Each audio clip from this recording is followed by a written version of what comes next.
Bismillahirrahmanirrahim. Alhamdulillahirabbil alamin. Alladzi khalaqal mauta wal hayata liyabluwakum ayyukum ahsanu amala. Huwallazi anzala as-sakinata fi qulubil mu'minina liyazdadu imanan ma'a imanihim. Asyhadu an la ilaha illallah wahdahu la syarika lahu wa asyhadu anna Muhammadan abduhu wa rasuluh la nabiyya ba'dah. Wa qala Allah ta'ala a'udzu billahi minasyaitonir rajim. Bismillahirrahmanirrahim. Wad-duha wal laili idza saja ma wadda'aka rabbuka wa ma qala walal akhiratu khairul laka minal ula wala sawfa yu'tika rabbuka fatarda alam yajidka yatiman fa'awa ila akhir ayat. Jemaah salat subuh Masjid Darul Razak yang dimuliakan Allah Subhanahu wa taala. Puji syukur kepada Allah, pada hari ini kita kembali bertemu bermuajahah dalam majelis yang insyaallah Allah berkahi ini, yakni majelis salat subuh, dan setelah itu kita lanjutkan dengan taklim. Semoga tiap langkah kita dari rumah kita menuju ke masjid yang mulia ini Allah gugurkan dosa-dosa kita, Allah tinggikan derajat kita di hadapan Allah Subhanahu wa taala.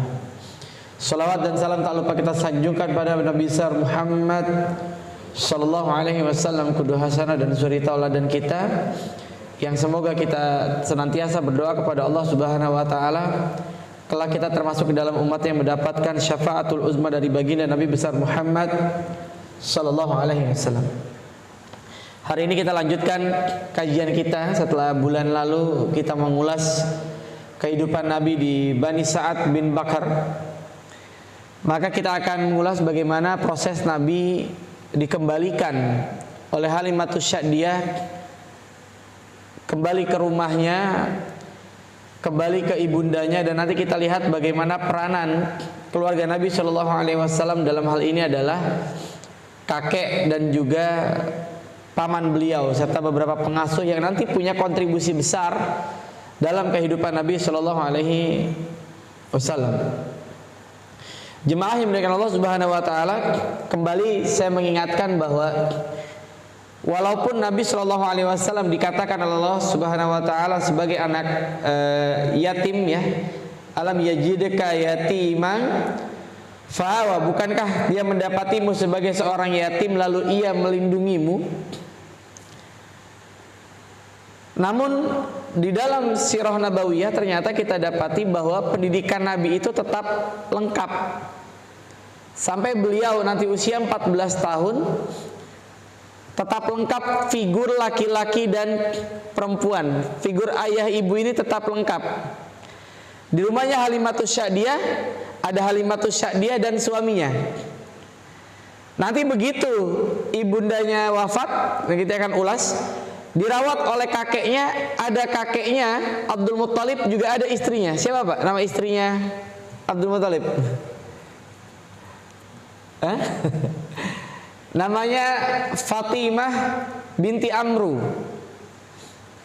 Fatimah binti Amru. Nanti begitu dari kakeknya dirawat oleh pamannya, juga ada figur pamannya dan ada figur bibinya. Siapa nama bibinya Nabi SAW? Istrinya Abu Talib, namanya Fatimah binti Asad. Jadi neneknya Fatimah binti Amru, bibinya Fatimah binti Asad. Maka nanti anaknya perempuan beliau juga diberikan nama Fatimah, karena nama Fatimah ini punya peranan yang besar dalam kehidupan Nabi Shallallahu Alaihi Wasallam. Syekh Sudais itu Pak pernah datang ke Jakarta. Kebetulan saya termasuk yang beruntung dapat undangan pada saat itu ketemu beliau. Dan beliau keliling beberapa tempat di Dewan Dakwah, di Masjid Istiqlal, termasuk di Libya. Di Libya itu beliau ngasih soal, Pak. Soalnya apa? Soalnya adalah siapa nama bibinya Nabi Shallallahu Alaihi Wasallam, istrinya Abu Talib. Hampir semua nggak ada yang bisa jawab. Kemudian ada salah satu mahasiswa bisa jawab, Fatimah binti Asad. Ditunjuk oleh Syekh Sudais, tahun ini ente berangkat haji, Pak. Gara-gara nebak siapa? Fatimah binti. Nah, kisi-kisi nih Pak, jangan nanti saya sudah datang kan. Udah tahu nih kira-kira kita udah nyiapin jawabannya. Maka jemaah yang dimuliakan Allah Subhanahu wa taala, kita review sebentar. Sebelum Halimatus Syadiah, Nabi Shallallahu alaihi wasallam sempat disusui siapa Pak? Masih ingat? Siapa? Namanya Suwaibah.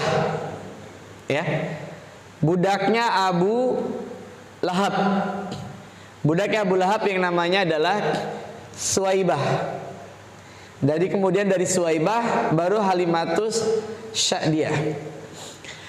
Halimatus Syadiah mengembalikan Nabi Shallallahu alaihi wasallam saat itu masih kecil kepada ibundanya, yakni Siti Aminah.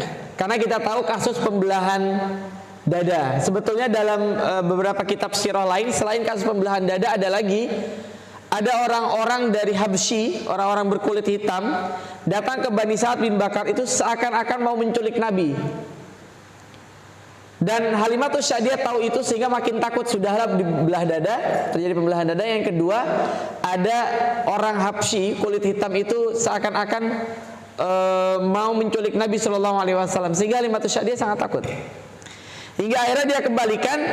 Nah, ini ada kalimat menarik diriwayatkan oleh para ulama bahwa ketika dikembalikan pada Aminah, Aminah ternyata nggak takut, kan logikanya ya.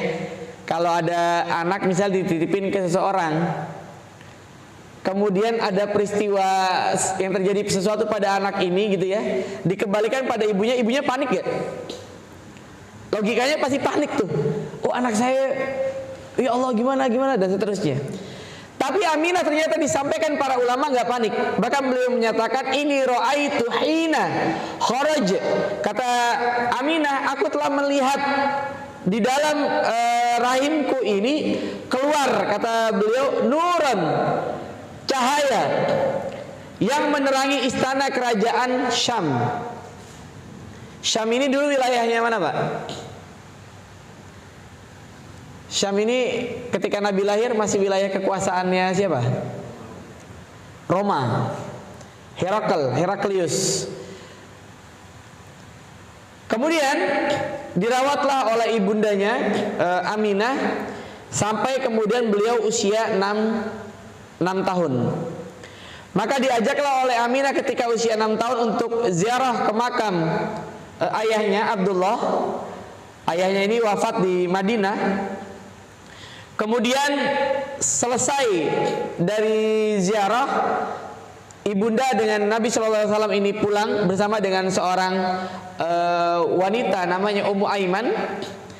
Maka begitu pulang, dalam proses pulang di tempat yang namanya Abwa antara Mekah dan Madinah, beliau Nabi Shallallahu alaihi wasallam mendapati ibundanya sakit dan ibundanya meninggal dunia. Jadi usia 6 tahun Nabi Shallallahu alaihi wasallam sudah yatim piatu. Saya highlight sedikit karena di sini ada khilaf di kalangan para ulama merujuk pada riwayat dari Nabi Shallallahu alaihi wasallam ketika melewati daerah Abwa. Nanti Nabi ketika mau Fatu Mekah itu melewati daerah Abwa. Kemudian Nabi berziarah ke makam ibundanya, lalu Nabi meminta izin berdoa. Nah, ini kemudian dijadikan dalil karena Nabi dilarang pada saat itu untuk meminta ampunan atas ibundanya. Kemudian dipakai dalil sebagian ulama untuk menyatakan bahwa orang tua Nabi di neraka. Saya ingin sampaikan, meng-highlight sedikit di sini. Memang hadis ini sahih, Pak.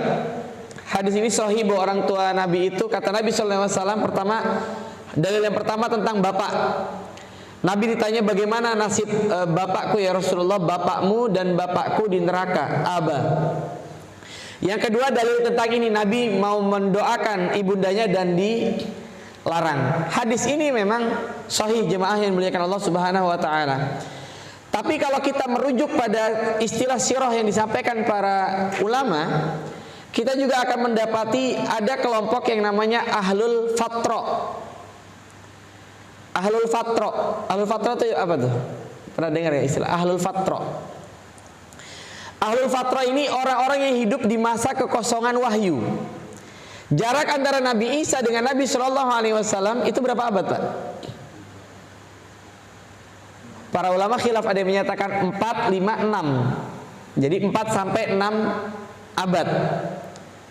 Nah, kekosongan wahyu ini disebut dengan ahlul fatra. Bagaimana nasib mereka yang ahlul fatra?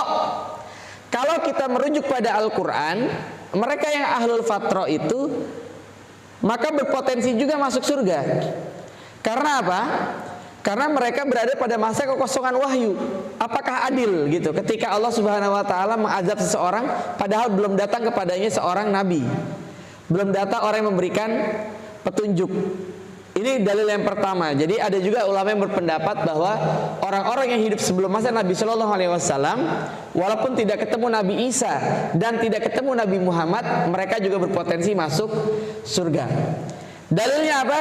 Innal ladzina amanu wal ladzina hadu wan nasara was-sabiin man amana billahi wal yaumil akhir wa amila shalihan falahum ajruhum 'inda rabbihim wala khaufun 'alaihim wala hum yahzanun. Sesungguhnya orang-orang beriman, walladzina hadu, dan orang-orang Yahudi, wan nasara, dan orang-orang Nasrani. Man amana billah, apabila mereka beriman kepada Allah, wal yaumil akhir, beriman pada hari akhir, wa amila shalihah, dan beramal saleh, falahum ajruhum 'inda rabbihim wala khaufun 'alaihim wala hum yahzanun. Enggak perlu takut, enggak bersedih, maka mereka masuk dalam surganya Allah Subhanahu wa taala. Ini dalil yang pertama tentang ahlul fatra. Yang kedua, jemaah yang dimuliakan Allah Subhanahu wa taala, saya ingin sampaikan, sekalipun hadis ini sahih dan kita berpendapat demikian, perlu kiranya kita melihat apakah tema ini cukup urgent untuk disampaikan. Karena orang tua Nabi di neraka ataupun tidak, kembali kepada kita dari sisi amalan tidak terlalu penting. Padahal para ulama mewasiatkan kepada kita untuk penting mengkaji yang kaitannya langsung implikasi dengan amal ibadah kita. Tidak terlalu urgent kita tahu orang tua Nabi di surga atau di neraka. Yang perlu kita tahu adalah kita ini di surga atau di neraka. Dan Masya Allah, Nabi pernah memberikan pesan pada para sahabat. Ada seorang sahabat namanya Ikrimah bin Abu Jahal. Ikrimah ini adalah nanti kalau kita belajar perang Uhud yang menyebabkan kita nih, pasukan kita kalang kabut pak kacau. Ikrimah dan Khalid. Nabi berwasiat pada para sahabat. Kata Nabi Shallallahu Alaihi Wasallam, jangan pernah kalian ngobrol tentang Abu Jahal di depan Ikrimah. Abu Jahal kita tahu, Fir'aun hadhil ummah. Fir'aunnya umat ini namanya Abu Jahal, Pak. Ammar bin Hisham. Ini Fir'aunnya umat ini. Tapi Nabi SAW bilang kepada para sahabat, jangan bicara tentang Abu Jahal di depan Ikrimah. Dalam rangka apa? Menjaga perasaan Ikrimah. Lah ini yang kita sedang bicarakan Nabi SAW, Pak. Jadi saya selalu bilang, terlepas dari keyakinan kita bahwa orang tua Nabi di neraka karena hadisnya sahih, atau kemudian kita menganggap orang tua Nabi juga berpotensi masuk surga karena orang tua Nabi ahlul fatra, silahkan saja. Tapi yang perlu kita lihat adab kita pada Nabi Shallallahu Alaihi Wasallam. Karena seringkali ketika terlalu semangat seorang dai menyampaikan ini dan di tempat umum, akhirnya masyarakat malah jadi berpecah belah. Ngaji sirahnya jadi nggak sampai esensinya, malah jadi berpecah gara-gara kemudian 1-2 dalil. Jadi saya ingin menempatkan ini pada posisinya. Jadi silahkan bapak-bapak punya preferensi atau pendapat, saya berpegangan ini karena ustadz saya bilang orang tua Nabi di neraka, mangga. Karena dalilnya memang sahih, hadisnya sahih. Tapi kemudian saya berpendapat tidak, karena orang tua Nabi termasuk ahlul fatra dan ada ayat yang menopangnya tadi. Surat Al-Baqarah ayat 62. Maka saya berpendapat orang tua Nabi tidak neraka, silakan. Tapi ini yang perlu kita jaga gitu. Baik yang berpendapat orang tua Nabi neraka maupun yang tidak, kita harus tahu yang kita sedang bicarakan adalah Nabi Shallallahu Alaihi Wasallam. Kita saja, kitalah orang biasa nih. Sejelek-jeleknya orang tua kita, kalau dikatakan hal yang buruk tentang orang tua kita, pasti gak suka juga tuh kita. Anak koruptor, anak pembunuh misalnya gitu ya, dibicarakan tentang orang tuanya yang memang faktanya koruptor, orang tuanya jelas fakta persidangannya, orang tuanya pembunuh, disampaikan pada anaknya, pasti juga anak itu gak nyaman. Nah ini yang sedang kita bicarakan adalah tentang diri Nabi Shallallahu Alaihi Wasallam. Kemudian Nabi kembali ke Mekah bersama dengan Ummu Aiman. Jadi Ummu Aiman ini kita flashback sejenak. Ummu Aiman ini siapa, Pak? Ada ingat? Budaknya Aminah, warisan dari Abdullah. Jadi bapaknya Nabi SAW, Abdullah, ketika meninggal itu meninggalkan warisan, salah satunya adalah budak. Jadi budak itu dulu bisa diwariskan, Pak. Karena budak itu statusnya jual beli. Hari ini masih ada budak, Pak? Perbudakan hari ini masih ada nggak? Udah nggak ada, Pak. Ada budak letik. Kalau perbudakan sudah tidak ada. Sudah selesai, clear.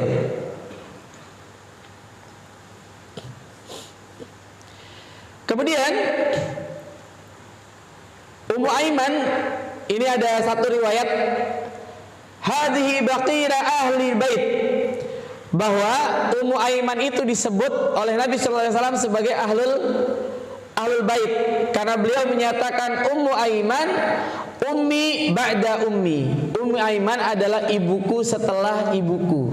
Jadi Nabi cukup erat hubungannya dengan Ummu Aiman. Jadi ketika Nabi nanti dirawat oleh kakeknya Abdul Muthalib dan Fatimah binti Amru neneknya, ada peranan Ummu Aiman juga yang tidak bisa dilepaskan dalam sirah.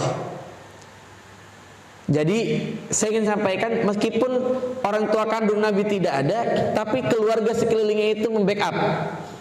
Dan yang perlu di-highlight, tetap mereka lengkap, laki-laki dan perempuan. Makanya para ulama-ulama tarbiyatul aulad selalu menyatakan, kalau usia anak itu masih usia sebelum 14 tahun, belum akil balik, kemudian salah satunya meninggal dunia atau kemudian terjadi perceraian, maka Dr. Nasi Ulwan, pakar tarbiyatul aulad, termasuk yang sangat merekomendasikan sebaiknya baik suami ataupun istrinya, misalkan kurang lengkap istrinya atau suaminya, sebaiknya menikah lagi.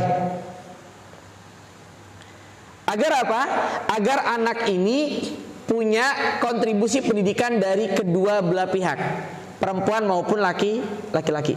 Karena ternyata kata beliau, ini penting untuk keseimbangan pendidikan. Saya mau tanya, Pak, di dalam Al-Quran ayat-ayat cerita tentang pendidikan banyaknya ibu pada anak atau bapak pada anak, Pak? Ayat-ayat tentang pendidikan orang tua banyaknya kalimat dialog bapak pada anak atau ibu pada anak, Pak? Hah? Nanti browsing. Banyaknya ternyata bapak kepada anak, Pak.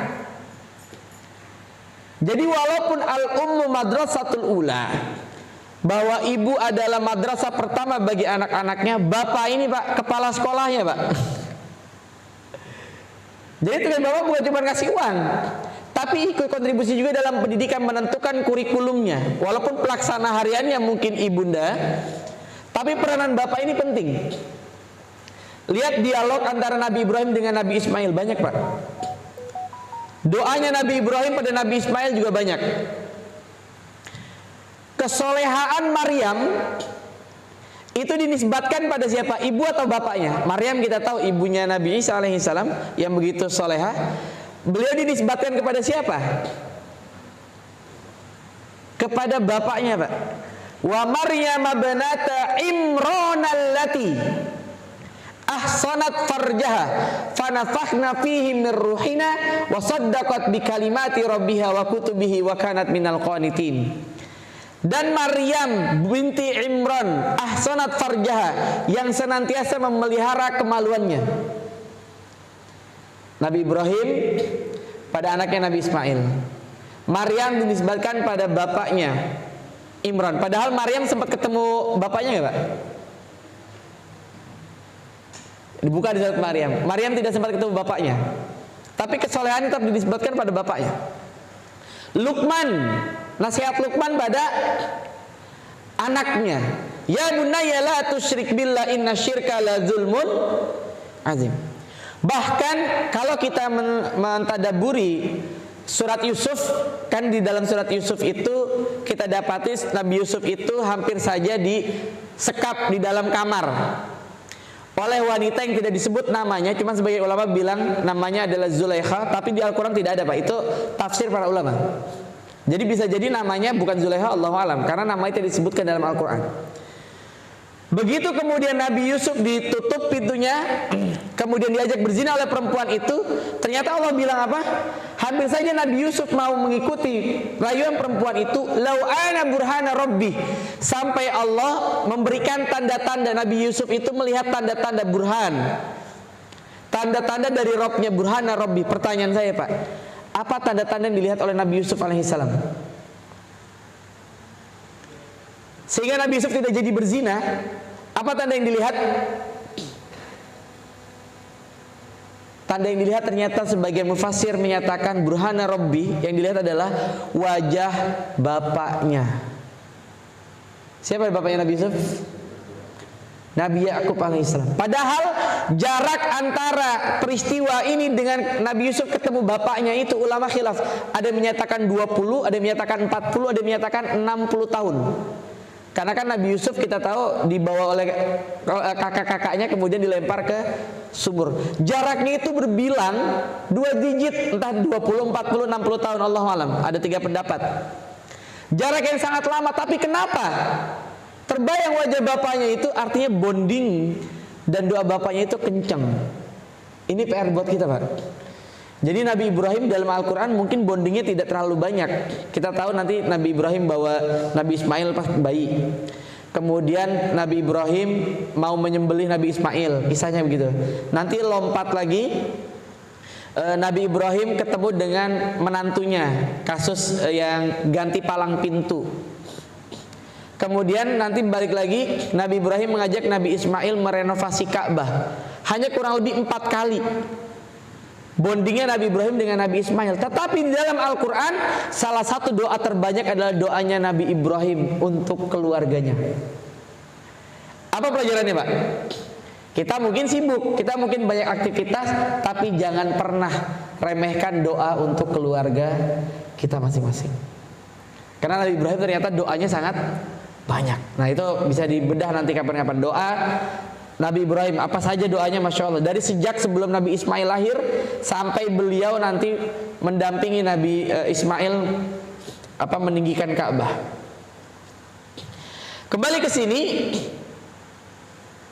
Nabi sangat memuliakan Ummu Aiman yang dulu sangat aneh karena budak dimuliakan. Ini aneh, Pak. Budak kok dimuliakan? Dulu di pada orang Quraisy itu aneh. Tapi Nabi sangat memuliakan Ummu Aiman. Ini menandakan akhlak mulia Nabi Shallallahu Alaihi Wasallam. Bahwasanya kita tidak pernah membedakan ras, tidak pernah membedakan keturunan. Nih saya mau cerita sedikit, kalau nggak tahu udah pernah cerita belum ya? Saya ingat winter seperti ini di Eropa, ini lagi winter, Pak. Dan mereka hari ini di Eropa, kemarin saya baca berita, terancam juga karena kan biasanya kalau winter pakai gas itu lebih banyak, pakai heater. Yang jadi masalah harga gas itu sekarang naik ya, efek perang Rusia Ukraina. Jadi mereka pada dilema, kalau gas itu dipakai banyak-banyak, kemudian ini bayaran akan membengkak. Nah, saya ingat banget pertama kali winter itu kami jalan-jalan di daerah City Center itu di Birmingham. Kemudian kita kaget, Pak, lihat banyak spanduk-spanduk itu yang bikin orang-orang Islam. We are Muslim and we love Jesus. I love Jesus because I'm Muslim. Awal saya kaget banget tuh, Pak. Oh, liberal banget ini. Eropa ini liberal banget. Bayangkan kalau itu dibikin di sini, kira-kira apa yang terjadi? Masjid Darul Razak bikin itu, mungkin akan ramai itu, Pak. Saya nanya dengan mereka, ini apa sih maksudnya? Ternyata itu cara mengcounter Islamophobia. Karena kan selama ini kita dituduh radikal, kita dituduh garis keras, gitu kan, dari sejak 911 dan seterusnya. Kita bukan agama yang kasih dan seterusnya, gitulah. Ternyata itu cara mereka membalik. Banyak orang akhirnya datang ke stand-stand itu, nanya, kok kamu Muslim? Iya. Kok kamu mencintai Yesus? Iya. Kita cinta karena beliau adalah Nabi Isa. Beliau adalah Nabi kita. Bahkan kita sangat cinta pada ibundanya Maryam. Bahkan wanita yang paling suci itu Maryam, diabadikan di dalam Al-Quran menjadi satu buah surat, namanya surat Maryam. Kita cinta pada Nabi Isa sebagai seorang nabi, kita cinta pada Nabi Maryam, pada Maryam sebagai seorang wanita yang suci dan ibunda dari Nabi Isa. Kita cinta. Dalam ajaran Islam kita tidak pernah diajarkan untuk membenci Nabi Isa, betul Pak? Kita tidak pernah diajarkan untuk membenci Maryam. Pertanyaannya adalah, kamu cinta nggak sama Nabi Muhammad? Dibalik gitu, nggak bisa jawab dia. Lalu ditanya balik lagi, lalu ajaran agama mana yang paling kasih? Akhirnya banyak, iya juga ya. Ternyata yang paling kasih agama mana Pak? Islam. Tidak ada kita diajarkan untuk membenci Nabi Isa. Tidak ada kita diajarkan untuk membenci Maryam. Tapi mohon maaf, ada yang diajarkan untuk membenci Nabi Muhammad Sallallahu Alaihi Wasallam. Jadi ternyata itu cara mengcounter, karena mereka nggak punya media yang setara dengan media-media besar Islamofobia, maka pada bikin stand-stand itu, browsing aja, banyak itu Pak. Saya karena mendapati langsung, jadi terekam gitu dalam memori saya itu, masya Allah. Kalau di sini nggak ada, belum ada. Saya menemukan di Indonesia nggak ada tuh kayak gitu, karena kita belum butuh juga saat ini. Maka jemaah yang Allah Subhanahu wa taala, kita lihat Nabi Shallallahu alaihi wasallam sejak sebelum menjadi nabi sudah memuliakan Ummu Aiman. Padahal Ummu Aiman merupakan seorang budak. Bahkan nanti Nabi juga memuliakan Zaid bin Harisah, sempat dijadikan anak angkat. Bahkan nanti ada seorang sahabat namanya Abu Huzaifah mengangkat menjadi anak seorang sahabat ini namanya Salim. Salim diganti namanya Salim bin Abu Huzaifah, Zaid diganti namanya dengan Zaid bin Muhammad, tapi nanti oleh syariat dilarang. Maka Zaid kembali menjadi Zaid bin Harisah. Salim karena nggak tahu bapaknya siapa, dinamakan Salim Maula Abu Huzaifah. Salim budaknya Abu Huzaifah yang dimerdekakan, dimuliakan oleh Abu Huzaifah. Maka pelajaran buat kita, tidak boleh mengangkat anak, apalagi mengganti nasab. Mengangkat anak dan tinggal di rumah, itu kata para ulama membawa batu bara ke dalam rumah. Karena anak angkat ini kalau dia laki-laki nanti bisa membahayakan istri kita. Karena kan bukan mahram. Kecuali masih kecil, diangkatnya masih bayi, itu bisa disusui, dia bisa menjadi anak sepersusuan. Tapi kalau dia diangkat sudah besar, ini justru bisa menjadi fitnah. Maka para ulama jalannya apa? Jalannya tuh dulu Pak Harto pernah buat programnya GNOTA Pak, Gerakan Nasional Orang Tua Asuh. Jadi kalau Bapak Ibu ada kelebihan rezeki, ya sudah, saya nih pokoknya memastikan anak ini sampai kuliah selama saya hidup, anak ini sampai kuliah saya yang tanggung biayanya. Tapi tinggalnya boleh di sini, boleh tempat mana, kita yang support biayanya. Tapi tidak dimasukkan ke dalam rumah, karena nanti istri kita tidak boleh melepas hijabnya kalau ada anak angkat tersebut, karena statusnya tetap anak angkat. Kalau dia perempuan yang berbahaya suaminya, gitu Pak. Maka ini perlu juga di-clearkan. Karena saya masih dapati beberapa bulan lalu lah, saya pernah diminta konsultasi oleh seorang jemaah karena beliau mau mengangkat anak. Saya tanya, anaknya umur berapa? Udah SMA. Terus rencananya gimana? Saya mau bawa ke rumah. Jangan. Ente kan kerja, apalagi suka dinas keluar. Nanti dia di rumah, istrinya juga di rumah. Bahaya, saya bilang. Saya sampaikan akhirnya jalan tengahnya, biarkan dia di sana, di tempat tinggalnya, tapi kemudian disupport saja, bisa sampai kuliah, selama kita ada rezeki kita jadi yang support. Akhirnya diambillah itu, karena masih banyak orang yang belum paham, apalagi sampai mengganti nasab, namanya kemudian diganti dengan nama yang orang tua asuhnya. Ini tidak boleh. Ini pernah kejadian Pak di masa Nabi Shallallahu Alaihi Wasallam. Kemudian Nabi juga memanggil Ummu Aiman dengan sebutan Ummu, ibunda. Bahkan beliau berkata, Ummu Aiman adalah ahlul baitku. Nah, sama dengan hadis tadi bahwa aba dimaknai para ulama bukan hanya bapak ternyata, tapi juga bisa jadi paman. Jadi ada khilaf juga dalam mensyarah hadis yang tadi kita bahas. Bahkan sebagian ulama menyatakan itu bukan bapak tapi paman, karena memang pamannya Nabi di neraka. Siapa? Abu Thalib. Tapi kata Nabi SAW, pamanku itu mendapatkan siksa paling ringan. Karena Abu Thalib, Masya Allah Pak, kontribusinya pada Islam luar biasa besar. Pembelaan kepada Nabi luar biasa besar. Hanya saja ketika wafatnya beliau, ada orang-orang kafir Quraisy yang mengelilingi beliau. Sampai beliau di dalam sirah itu dikatakan, hampir saja mau mengikuti kalimatnya Nabi. Nabi kan bilang, paman ucapkan la ilaha illallah. Ini saya merenung Pak hadis ini Pak, dan baru dapat jawabannya COVID kemarin. La ilaha illallah. Kenapa hadis itu Nabi bilang siapa yang mengucapkan kalimat akhirnya la ilaha illallah dakhalal jannah, dia masuk surga. Kenapa tidak lengkap la ilaha illallah Muhammadar Rasulullah? Kenapa la ilaha illallah? Saya dapat hikmahnya itu waktu kemarin COVID tuh. Kita dapati ada orang-orang yang ketika dalam keadaan daruratnya, kritisnya itu pakai ini, ventilator. Ternyata kalimat la ilaha illallah adalah kalimat yang bahkan bisa diucapkan meskipun kita pakai ventilator. Karena nggak perlu mingkem Pak. Coba deh, la ilaha illallah. Sambil mangap pun bisa Pak. Kalau lengkap Muhammad dan Rasulullah mungkin agak susah tuh. Karena ada huruf dal, ada huruf mim. La ilaha illallah, untuk hadis itu la ilaha illallah Pak. Kalau Muhammad dan Rasulullah mungkin effortnya akan lebih besar. Gimana qadarullah kalau kejadian ada yang pakai ventilator seperti kemarin COVID itu kan banyak yang pakai itu. Dia masih bisa mengucapkan la ilaha illallah. Maka kembali pada hadis tersebut, sebagai ulama memang menyatakan Abah di situ adalah pamannya. Allahu a'lam bishawab. Kemudian Abdul Muthalib dan Fatimah binti Amr juga membayar Ummu Aiman ya.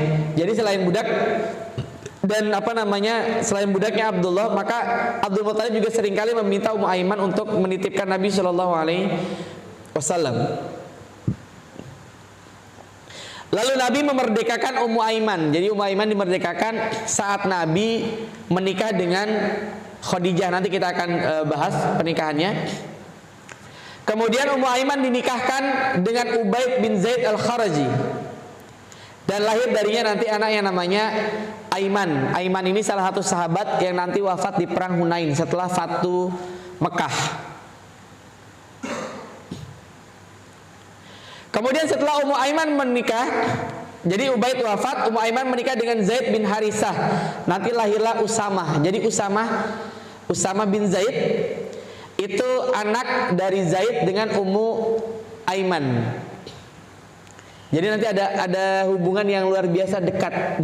Nabi sangat mencintai Zaid karena anak angkatnya, dan Nabi juga nanti sangat mencintai Usamah. Usamah ini nanti memimpin perang melawan Romawi. Ya, Nabi sangat mencintai orang-orang ini, dan Zaid bin Harisah sebelumnya juga sempat bercerai dengan Zainab.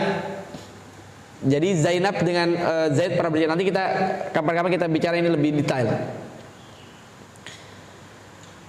Kemudian Zaid sangat bangga karena Zaid bilang Ummu Aiman ini adalah ahlu surga karena termasuk dalam ahlul bait. Jadi orang satu-satunya yang di luar nasabnya Nabi SAW, tapi Nabi bilang dia adalah ahlul bait. Ini adalah Ummu Aiman. Tapi peranan Ummu Aiman tuh nggak banyak diceritakan. Padahal ini sangat signifikan Pak, peranannya Ummu Aiman di saat Nabi kecil. Jadi perantara Nabi antara ibundanya Khadijah dengan keluarga Abdul Muthalib ini ada Ummu Aiman di situ, yang juga punya peranan luar biasa ketika Nabi SAW kecil. Dan ini pelajaran, kita jangan melupakan jasa orang-orang yang sangat berjasa pada kita di saat kita kecil. Karena Nabi memerdekakan Ummu Aiman.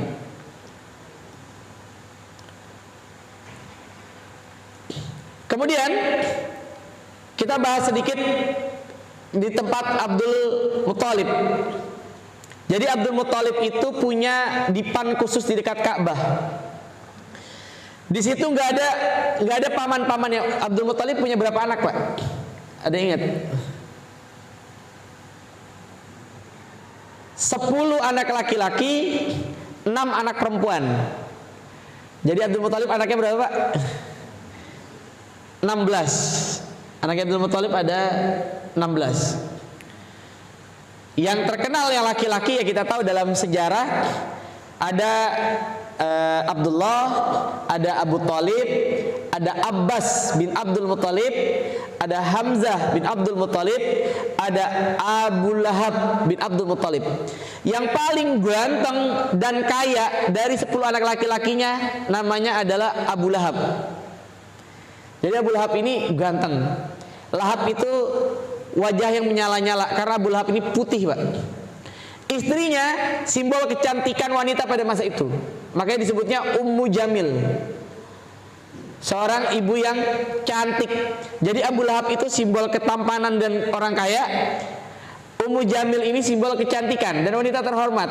Tapi di hadapan Allah Subhanahu wa taala, baik Abu Lahab maupun Ummu Jamil dikatakan Allah masuk neraka. Masuk neraka. Nah, Nabi SAW pada saat itu masih kecil, mau duduk di tempatnya Abdul Muthalib. Paman-pamannya mencegah. Lalu Abdul Muthalib menyatakan, biarkan, sungguhnya dia akan dianugerahi kekuasaan. Apa pelajarannya? Abdul Muthalib dari dulu sudah berharap anak ini akan menjadi orang besar. Dari sejak Abdul Muthalib memberikan nama Nabi sebagai Muhammad. Karena nama Muhammad ini tidak dikenal oleh orang-orang Arab, tapi banyak dikenal oleh orang Syam sebagai nama Nabi akhir zaman. Jadi kalau orang Quraisy nggak tahu, tapi kalau orang Syam udah viral, Pak, nama itu. Sudah banyak yang tahu. Kalau sekarang banyak orang ngasih nama anaknya Muhammad Al-Fatih, karena memimpikan anak itu menjadi pembuka Roma. Karena kita tahu di akhir zaman ini ada penaklukan berikutnya akan terjadi, Pak. Penaklukan Roma. Setelah Konstantinopel, kan Nabi ditanya itu, ayul Konstantinopel al-Rumiyah. Nabi kemudian menyatakan al-Konstantiniyatu Madinatul Hirakal tuftahul awalan. Maka para ulama bilang akan terjadi penaklukan akhir zaman, namanya adalah Roma. Bagaimana Roma ditaklukkan? Allahu alam. Apakah dengan perang atau dia runtuh sendiri? Allahu alam. Kita nggak tahu. Yang pasti faktanya hari ini beberapa tempat ibadah mereka mulai dijual-jualin. Baru 2 minggu lalu di London kita peresmian masjid. Dulunya itu bekas gereja, Pak. Di London, Masjid Indonesia. Masjid Indonesia pertama di Inggris. Itu baru kemarin diresmikan. Jadi orang masuk Islam itu sekarang berbondong-bondong gitu di Eropa. Dan yang kedua, orang-orang Eropa banyak yang kena child free, nggak mau punya anak. Udah gitu terkena LGBT nggak mau punya anak. Makin rusak dia. Demografi mereka akan stagnan. Di saat yang bersamaan orang Islam dari mana-mana mulai pada datang, apalagi daerah-daerah konflik. Banyak yang sekarang jadi imigran di Eropa. Jadi saya berpikir jangan-jangan Allah alam ya, kita nggak tahu. Jangan-jangan penaklukan Roma itu bukan karena perang nanti, karena dijual, jangan-jangan Allah alam. Jangan-jangan nanti karena memang lingkungan situ sekitarnya sudah banyak mayoritas Muslim. Adik saya di Hamburg, adik saya sedang kuliah di Jerman. Dia cerita di Jerman juga pertumbuhan masjid itu tinggi juga, Pak, ternyata. Padahal Jerman salah satu negara yang cukup keras sama Islam. Jerman, Perancis itu cukup keras. Tapi ternyata di saat yang bersamaan malah masjid banyak tumbuh di sana. Artinya peluang untuk penaklukan Roma mungkin sudah di depan mata. Mungkin tidak akan lama lagi. Allahu alam. Abdul Muthalib selalu menjaga dan menemani Nabi Sallallahu Alaihi Wasallam sendirian maupun ketika beliau mau tidur. Jadi kakek beliau ini sangat sayang pada Nabi Shallallahu Alaihi Wasallam. Bahkan beliau tidak makan melainkan bersama dengan Nabi Shallallahu Alaihi Wasallam. Biasa ya, kalau kakek kadang-kadang malah lebih sayang kakek daripada bapaknya tuh. Kakek sangat mencintai cucunya. Cuma kadang-kadang yang sama bapaknya nggak boleh, sama kakeknya boleh gitu. Anaknya nggak boleh beli es krim, sama kakeknya dibeliin tuh. Sangat sayang, seorang kakek biasanya sangat sayang pada cucunya. Abdul Muthalib juga sangat sayang. Bahkan pernah bersama Nabi memohon hujan bareng-bareng gitu, berdoa. Artinya dari dulu ada tradisi doa meminta hujan. Kemudian nama aslinya Ummu Aiman itu kita ingat Pak ya, Barokah. Wahai Barokah, janganlah engkau lalai menjaga anakku ini. Padahal cucu ya. Karena sesungguhnya para ahli kitab memperkirakan bahwa anakku ini akan menjadi nabi umat ini. Al-Wafa karya Imam Ibnu Qayyim Al-Jauzi. Artinya Abdul Muthalib sudah punya feeling bahwasanya ini adalah nabi akhir zaman. Padahal nabi masih sangat kecil. Lihat, Aminah sudah tahu karena dari pas kelahiran melihat cahaya yang sampai ke istana Syam. Abdul Muthalib sudah tahu ini nanti nabi umat ini nih. Cuman belum viral gitu Pak, karena yang berpendapat masih orang-orang terdekat.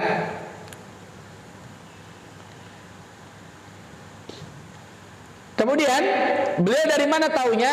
Dari para pendeta. Makanya pegang baik-baik ayat itu Pak. Alladzina, tadi kalau imam baca yang sebelah kirinya, ayat ini ada di sebelah kanannya tuh. Alladzina atainahumul kitaba ya'rifunahu kama ya'rifuna abna'ahum wa inna fariqam minhum la yaktumunal haqqa wa hum ya'lamun. Ahlul kitab itu ya'rifunahu kama ya'rifuna abna'ahum. Mereka mengetahui nabi-nabi mereka seperti mereka mengetahui anak-anak mereka sendiri. Jadi udah pada tahu. Jadi sebetulnya orang-orang non-muslim hari ini pun sebagai mereka saya yakin bahwa ini memang nabi akhir zaman. Tapi kemudian alasan-alasan tertentu tidak menyebabkan mereka mau menerima Islam. Kalau dulu Herakl, saya baru dapat ini beberapa kitab di luar Sirah Nabawiyah. Jadi ada kitab yang menceritakan tentang biografinya Heraklius. Herakl ini ternyata waktu Nabi sudah menjadi seorang nabi kan sempat ketemu Abu Sofyan Mbak. Di dalam sirah itu sempat ketemu Abu Sofyan. Herakl ini sempat bilang kepada para orang-orang di sekitarnya, dia bilang ini memang sesungguhnya nabi. Makanya Heraklius waktu dapat surat dari nabi dibalas dengan kebaikan tuh, dikasih hadiah nabi dan seterusnya. Tapi orang-orang sekitarnya mengancam Herakl, kalau kamu masuk Islam, kekuasaan kamu kami cabut. Maka Heraklius gak jadi masuk Islam. Saya yakin di sekitar sini ada yang kayak gitu. Maka gak aneh kalau di Qatar pas Piala Dunia ini udah berapa orang masuk Islam Pak? Udah lihat berita terakhir belum?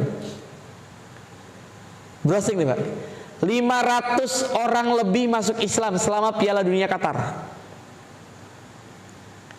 Dari awal Piala Dunia sampai yang sekarang ini itu lebih dari 500 orang masuk Islam. Kenapa? Karena memang disiapkan banyak dai di situ. Sebelumnya juga Zakir Naik datang situ ya. Disiapkan banyak dai. Dan yang kedua karena memang orang itu banyak hari ini agnostik Pak.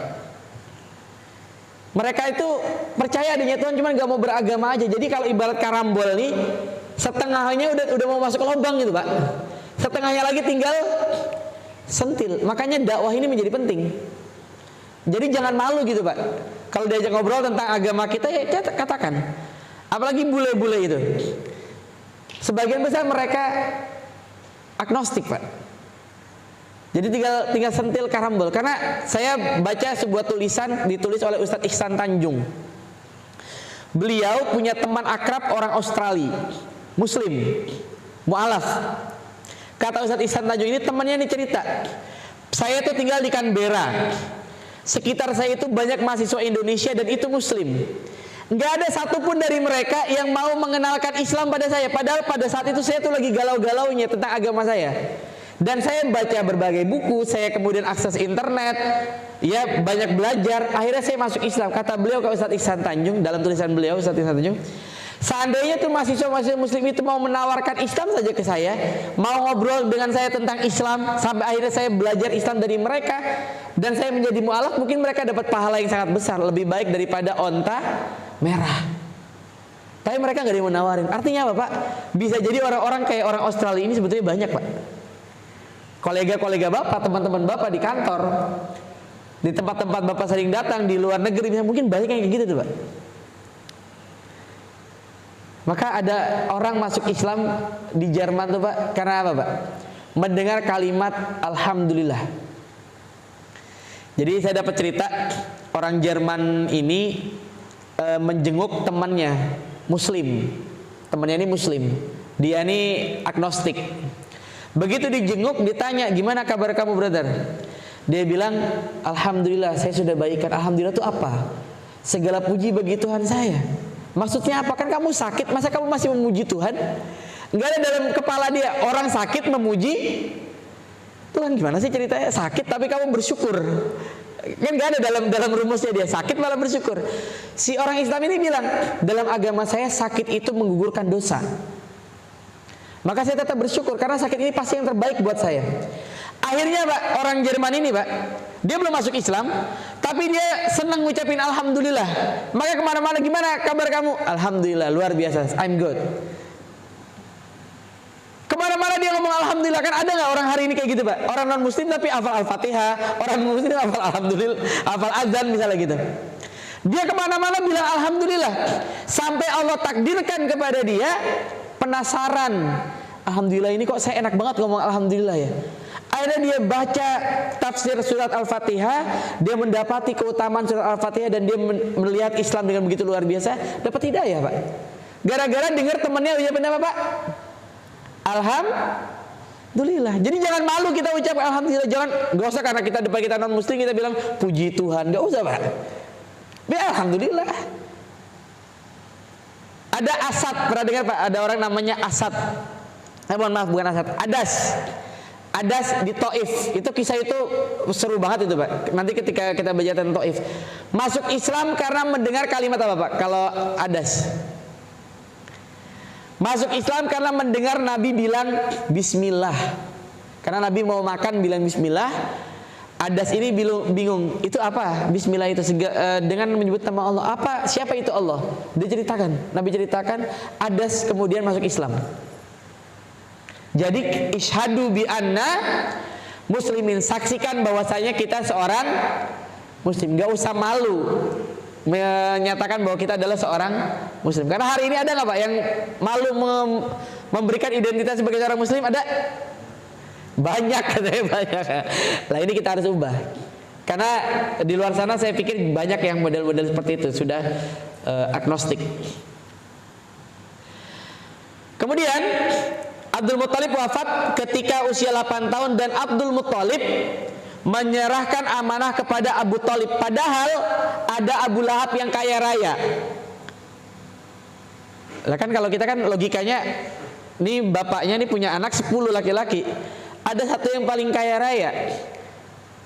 Kalau dalam tanda kutip nggak mau nyusahin, mungkin akan memberikan pada Abu Lahab. Kenapa ke Abu Thalib? Padahal Abu Thalib ini dari 10 anak ini yang paling miskin Pak. Abu Thalib ini paling miskin, anaknya banyak, tapi akhlaknya yang paling baik. Jadi berkebalikan dari Abu Lahab. Abu Lahab tuh memang kaya tapi akhlaknya di pandang Abu Thalib tidak baik. Abu Thalib akhlaknya paling baik, dan Abu Thalib ini yang karakternya paling dekat dengan ayahnya Nabi, yakni Abdullah. Kita tahu betapa Abdul Muthalib sangat cinta pada Abdullah.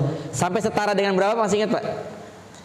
Abdullah ketika mau disembelih setara dengan berapa nyawanya? Berapa? 100 ekor unta. Ketika Abdul Muthalib bernazar, ya ingat ya, Abdul Muthalib bernazar, kalau saya punya 10 anak laki-laki saya sembelih salah satunya. Ternyata 10 anak laki-laki Allah kabulkan.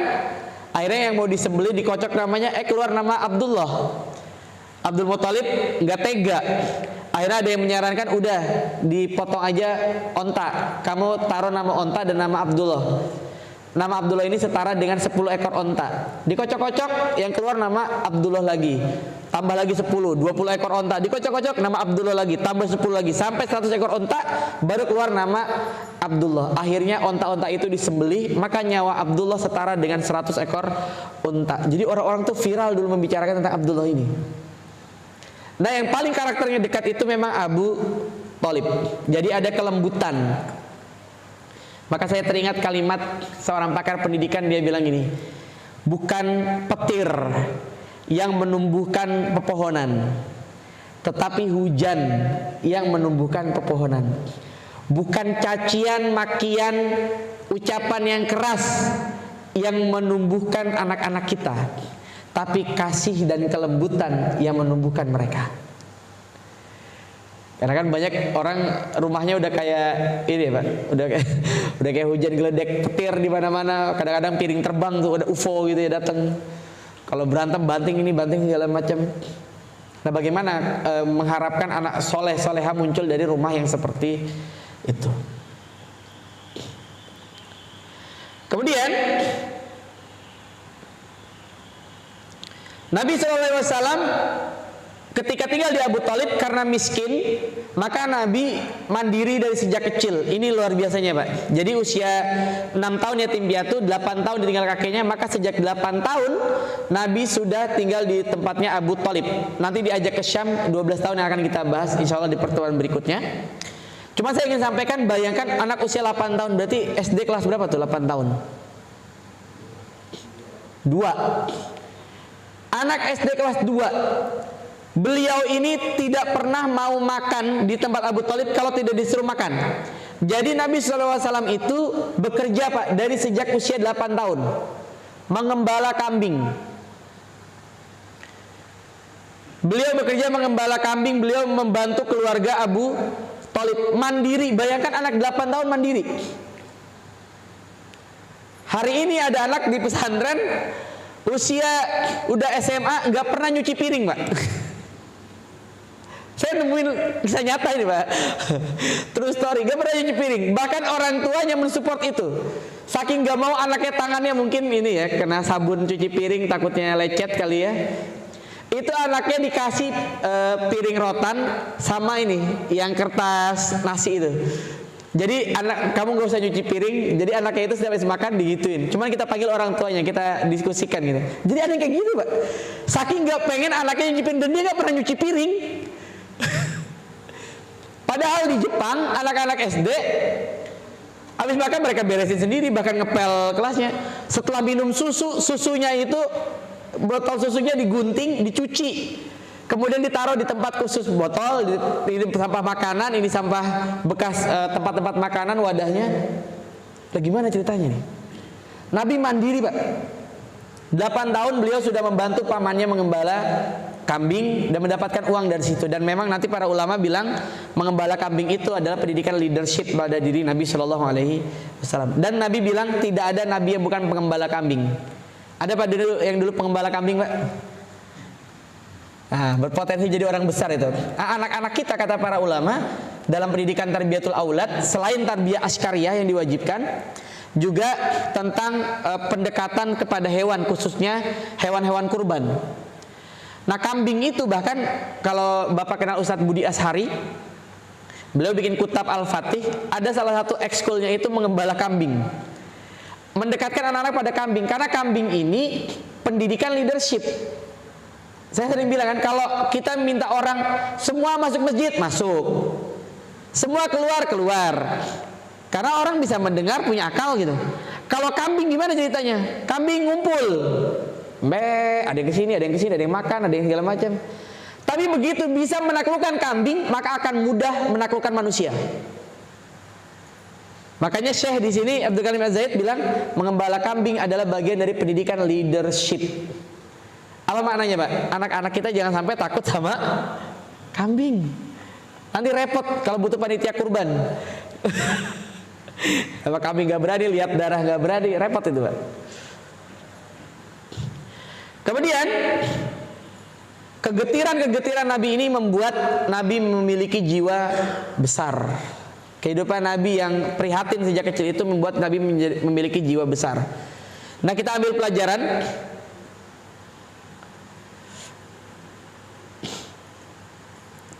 Yang pertama, Abu Thalib sangat mencintai Nabi SAW. Bahkan Abu Thalib mencintai Nabi dibandingkan dengan anak-anaknya sendiri. Dan nanti terbukti di Syi'ib Bani Abdul Muttalib, ketika pemboikotan Abdul Muttalib, Abu Thalib lah yang paling depan membela Nabi SAW. Kemudian Abu Thalib juga tidak bisa makan tanpa Nabi SAW di sampingnya, sama dengan kakeknya. Jadi Abu Thalib sangat ingin memastikan Nabi makan, baru kemudian beliau juga makan. Sangat sayang Abu Thalib pada Nabi SAW. Dan Nabi juga sangat cinta pada Abu Thalib sampai nanti tahun duka cita, Amul Huzn, ketika Abu Thalib wafat. Tapi ternyata rasa sayang itu tidak bisa memberikan hidayah. Hidayah itu datang dari Allah Subhanahu wa taala. Tapi ada kalimat bagus, Pak. Ini tidak ditulis di sini. Cuma saya baca sebuah tulisan hikmah di balik kekafiran Abu Thalib. Abu Thalib kafir itu ada hikmahnya juga, Pak. Apa hikmahnya? Separah-parahnya orang Quraisy tidak ada yang berani membunuh Nabi ketika Abu Thalib wafat. Separah-parahnya orang Quraisy tidak ada yang berani melukai Nabi sangat parah selama Abu Thalib wafat. Karena Abu Thalib itu masih kafir. Mungkin kalau Abu Thalib masuk Islam ceritanya bisa beda. Karena mereka mana Abu Thalib itu backingnya Nabi Muhammad dan mereka masih orang kita gitu lah. Cuman pelajaran berharganya juga ketika Abu Thalib wafat, kenapa tidak bisa mengucapkan la ilaha illallah? Karena orang Quraisy ada di sekitar dia. Maka para ulama bilang menjelang wafat seseorang kalau bisa jangan ada orang yang tidak soleh di sekitar itu. Itu mendistrak orang yang mau meninggal, Pak. Bayangkan dia mau meninggal, nafasnya udah Senin Kamis tuh, udah jarang-jarang udah mulai ngorok. Kata para ulama ciri-cirinya dia ngorok. Karena tenggorokan udah mirip tenggorokan tuh. Kakinya udah dingin gitu ya. Di sebelahnya orang ini nggak ngerti. Orang ini nggak ngerti bahwa itu sebaiknya ditalkin, dia malah main handphone, denger dangdut lagi gitu. Kebayang gak kira-kira apa yang didengar terakhir oleh si calon mayit ini? Kalimat yang buruk. Maka sebaiknya harus orang yang soleh yang mendampingi itu, mentalkin la ilaha illallah. Jadi jangan kita biarkan, karena Abu Thalib meninggal justru karena itu, Pak. Tidak masuk Islam itu diantaranya karena orang-orang tidak soleh ada di sekeliling dia menjelang dia wafat. Abu Thalib merindukan Nabi dengan kerinduan yang belum pernah dirasakan. Abu Thalib dan keluarga hanya merasa kenyang saat bersama beliau karena keberkahannya Nabi Shallallahu Alaihi Wasallam. Jadi Nabi sejak kecil kita tahu sudah membawa keberkahan termasuk pada keluarganya Abu Thalib. Jadi Abu Thalib sangat mencintai Nabi, Nabi sangat mencintai Abu Thalib sejak Nabi Shallallahu Alaihi Wasallam kecil. Maka dalam sebuah riwayat yang saya sampaikan hadisnya. Jadi pernah disampaikan di sini bahwa ada orang, ya Abu Thalib, ikhatal wadi'. Jadi lembah kita ini sudah mulai kering. Maka kemudian dia bilang, mintalah kepada Tuhan agar diturunkan hujan. Maka kemudian Abu Thalib berkata, maha gulam, di mana anak-anak itu, yakni Nabi Shallallahu Alaihi Wasallam. Akhirnya dipanggil Nabi Shallallahu Alaihi Wasallam, berdoa bersama dengan Nabi Shallallahu Alaihi Wasallam. Maka kemudian turunlah hujan. Jadi Nabi Shallallahu Alaihi Wasallam waktu kecil pernah dalam tanda kutip diminta hujan kepada Allah Subhanahu Wa Taala dengan perantaranya Nabi Shallallahu Alaihi Wasallam, tawasul melalui Nabi Shallallahu Alaihi Wasallam. Allah alam bisawab. Ini mungkin kisah yang bisa kita ambil pelajaran. Kurang lebih kesimpulan yang pertama, bahwa pendidikan itu ternyata peranan ayah dan ibu. Sebagaimana Nabi SAW di saat kecil ada peranan laki-laki dan perempuan. Peranan yang tunggal itu terkadang malah bahaya kalau anak itu masih 0 sampai 14 tahun. Karena banyak hari ini terjadi orang-orang itu menjadi LGBT misalnya karena peranan yang tidak berimbang dalam keluarga. Nggak ada peran ayah, maka seorang anak perempuan yang tidak ada peranan ayah berpeluang hamil di luar nikah lebih tinggi daripada anak perempuan yang dekat dengan ayahnya.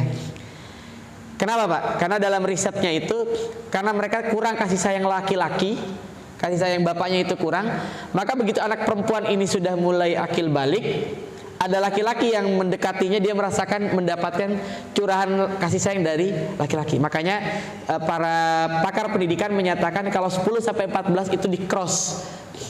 Anak perempuan sebaiknya dekat dengan bapaknya agar bapaknya menjadi cinta pertamanya. Anak laki-laki dekat dengan ibunya agar ibunya menjadi cinta pertamanya. Artinya butuh peranan laki-laki dan perempuan. Kalaupun tidak ada, maka peran laki-laki perempuan itu ada. Misalnya dari pamannya, dari kakaknya si orang tua itu, atau dari adiknya dan seterusnya. Yang kedua, Nabi sangat memuliakan Ummu Aiman. Ummu Aiman nama lainnya adalah, nama aslinya Barokah. Nama panggilannya adalah Ummu Aiman. Dan Nabi sangat memuliakan, bahkan menyatakan Ummu Aiman merupakan ahlul bait. Dan Ummu Aiman ibunda dari seorang manusia mulia namanya Usamah. Jadi Usamah ini anak dari Zaid dan Ummu Aiman. Dengan Zainab tidak memiliki anak waktu pernikahan pertama Zaid dengan Zainab. Dan Usamah nanti juga punya peranan penting, Mbak. Usia berapa memimpin perang Romawi? 18 tahun. Ibnu Abbas jadi staf ahlinya Umar bin Khattab usia 16 tahun. Maka kembali pada kajian kita bulan lalu, dalam Islam itu 14 tahun anak itu sudah akil balik, sudah dewasa. Jadi 14 tahun sudah dewasa. Mungkin dia belum layak bikin SIM karena belum 17 tahun, belum bisa bikin KTP, tapi secara pendidikan didiklah dengan didikan dewasa. Kata Ali bin Abi Thalib, 14 tahun itu jadikanlah mitra, jadikanlah kolega, teman diskusi. Yang terakhir ada karakter yang baik. Ada karakter yang baik pada dirinya Abu Thalib, sehingga Abu Thalib diwasiatkan amanah besar untuk merawat Nabi Sallallahu Alaihi Wasallam. Tapi ternyata kebaikan ini, walaupun Abu Thalib baik ya, Abu Thalib baik, mencintai Nabi, bahkan kemudian membela Islam dan seterusnya. Tapi ketika dia belum menjadi seorang Muslim, kebaikannya tidak berguna di hadapan Allah Subhanahu Wa Taala. Jadi kebayang ya, orang-orang non Muslim dia baik tuh, kan kita juga dapat ya, pasti adalah kolega atau saudara mungkin yang non Muslim tapi baik banget. Makanya bagaimana kita membalasnya, Pak? Balasan terbaik adalah mendoakan mudah-mudahan dia dapat hidayah. Saran saya kasih buku, Pak. Ada buku sangat bagus, ini kepake oleh murid saya waktu berangkat ke Amerika. Makanya saya rekomendasikan, judulnya The Choice. The Choice, penulisnya Ahmed Didat, gurunya Zakir Naik. Saya punya cerita sendiri dengan buku ini karena dulu murid saya 3 anak berangkat IFS ke Amerika.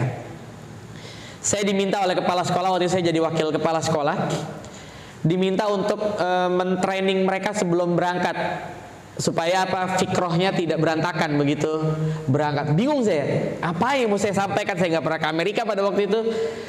Akhirnya saya cari-cari, browsing-browsing, ketemulah buku itu, buku Ahmed Didat. Saya bilang, kamu beli buku ini semua sebelum berangkat ke Amerika, kamu beli. Kita bedah di situ karena itu membandingkan Islam dengan agama-agama lainnya.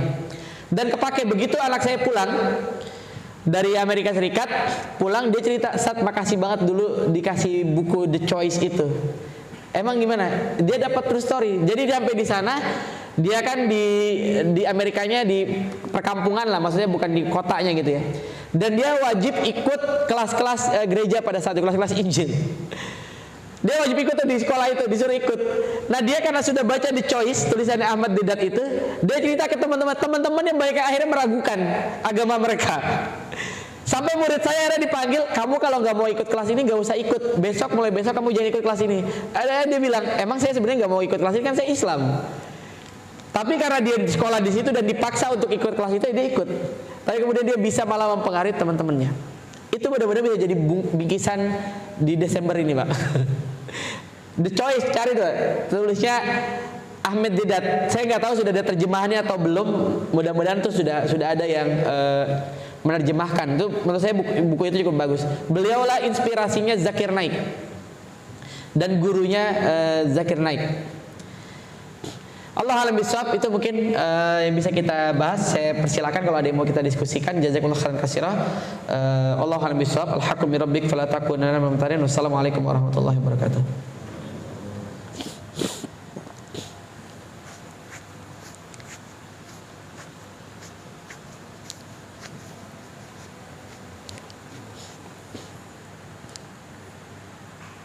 Ada? Enggak?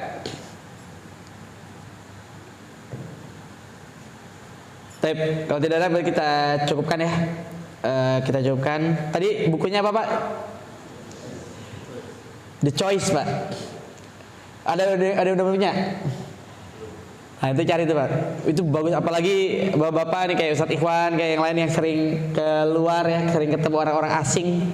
Itu cukup bagus untuk menguatkan akidah kita dan membandingkan bahwa memang Islam yang paling yang paling keren. Saya insya Allah Kamis ini diminta ngisi di BSD, dan beberapa pesertanya itu ya orang-orang asing ya.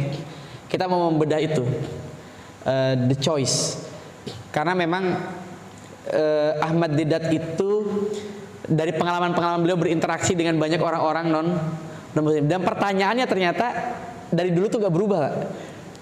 Jadi beliau di situ cerita pertanyaannya gitu-gitu aja tuh mereka kalau mau menjatuhkan Islam. Nah sama juga dia menyiapkan beberapa pertanyaan yang sampai sekarang juga, sampai beliau nulis buku itu nggak pernah terjawab juga oleh mereka. Jadi udah ada kisi-kisinya gitu, Pak. Jadi udah ada kisi-kisinya sehingga kita nanti bisa berdialog dengan siapapun, dialog peradaban multifat. Allah alam, kita cukupkan kalau tidak ada yang kita diskusikan lagi dengan mengucap alhamdulillah, alhamdulillahirabbil alamin. Subhanakallahumma bihamdika asyhadu an la ilaha illa anta astaghfiruka wa atubu ilaik. Saya serahkan kembali pada Ustaz Iwan.